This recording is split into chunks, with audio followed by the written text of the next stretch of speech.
सुपर्णं वैनतेयं च नागारिं नागभीषणं जितान्तकं विषारिं च अजितं विश्वरूपिणम् गुरुत्मन्तं खगश्रेष्ठं तार्क्षं कश्यपनन्दनं 12 नामानि गरुडस्य महात्मनः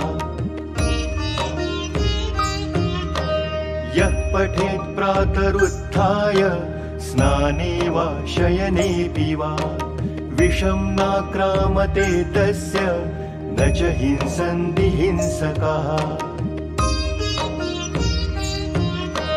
संग्रामे व्यवहारे च विजयस्तस्य जायते बन्धनान् मुक्तिमाप्नोति यात्रायां सिद्धिरे।